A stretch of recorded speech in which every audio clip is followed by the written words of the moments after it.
runtii aan waxaan aaminsanahay dad oo qiimo leh oo aqoon-yahano ah oo ay arag ah oo culimo ah maaragtay dumar ah oo qiimo leh inay kasoo qayb galeen shirkan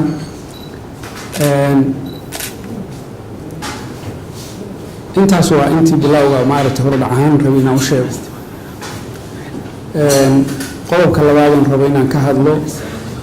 waxaan anigu aaminsanahay mas-uuliyad aada iyo aada u weyn ayaa saaran bulshada rayidka bulshada rayidka marka la qeexayo waxaa lagu qeexaa dad ayagu isu xil saaray oo damiirkooda adeejiyey oo aan wax maslaxad khaas ah ka shaqeynayn yani qofku inuu noolaado waa loo ogol yahay oo wuxuu ku noolaado ka shaqeeyo laakiin waxa ay isku bahaysteen ay tahay danta guud waxaan filayaa cid maanta usoo kalahday inay halkan wax macaasha ama maslaxo shaksiga ka hesho inaysan jirin waa jiraan dad macnaha shaqadoodu tahay inay shaqada najixiyaan laakiin waa dad aada farayar mas-uuliyaddaas annagoo dareemayna culayskeeda isla markaasna dareemayna dalku meesha uu maraayo yani dalada socialist ahaan annaga culays badan oo bulshada rayidka nooga yimid iyo shacabka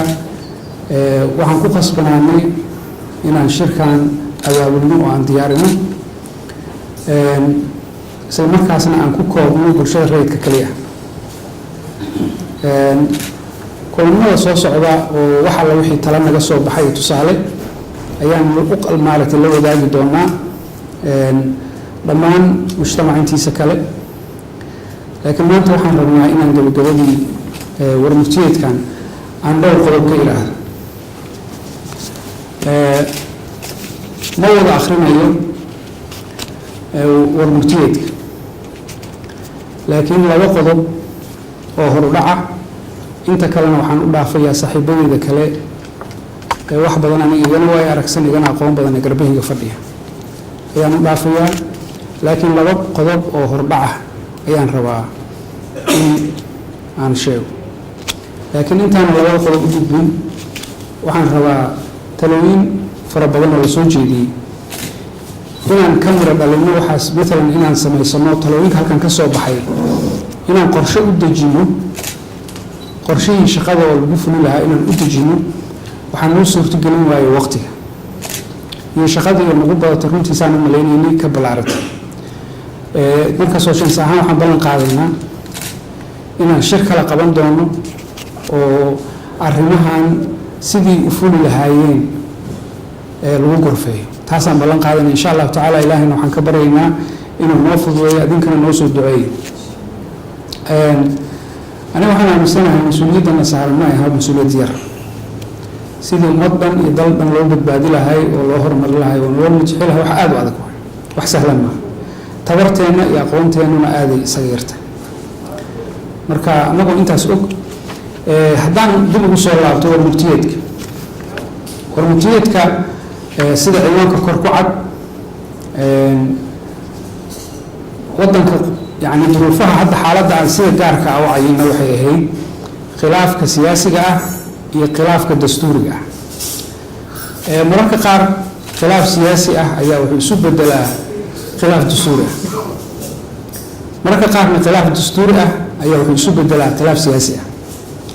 marka aan qiimeynay marxalad dalku maraayo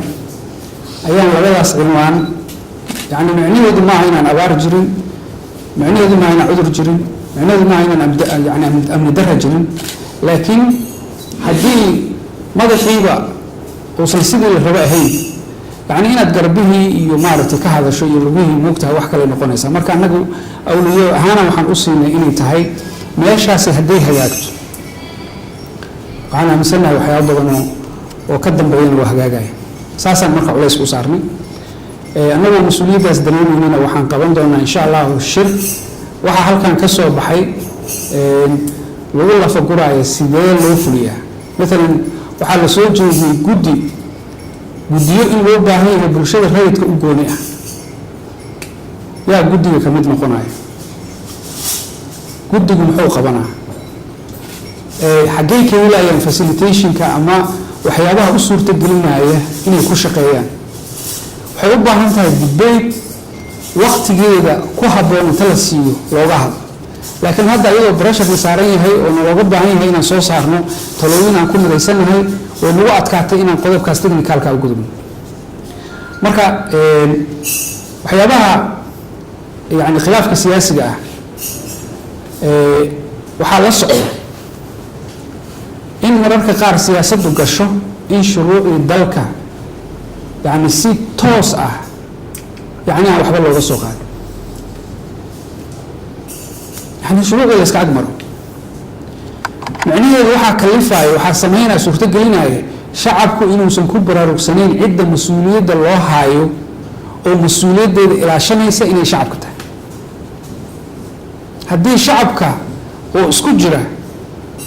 أي فهم سيهين عدة مسؤولية دت كان أقيمتي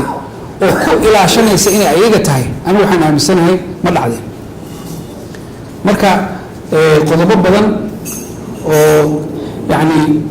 marka laga hadlayo faragelinta shisheeyaha sida hadda dhacday arrinkii dekadaha oo arrinka dekadaha ka dhacday waxa laga yaabaa dad Soomaaliyeed inay wax kasta oo damac ah oo dal shisheeye leeyahay fududeynayaan marka eedii waxay ku dhacaysaa mararka qaar shisheeyihii kale indhaha waxaan ka qarsanaynaa dadkii Soomaalida ah ee eedaas ku dhacaysay لكن هدنا معنا ما سمينيسو إن ندل دمع له أنت عم بارينا هذا الكميشة وقتقنا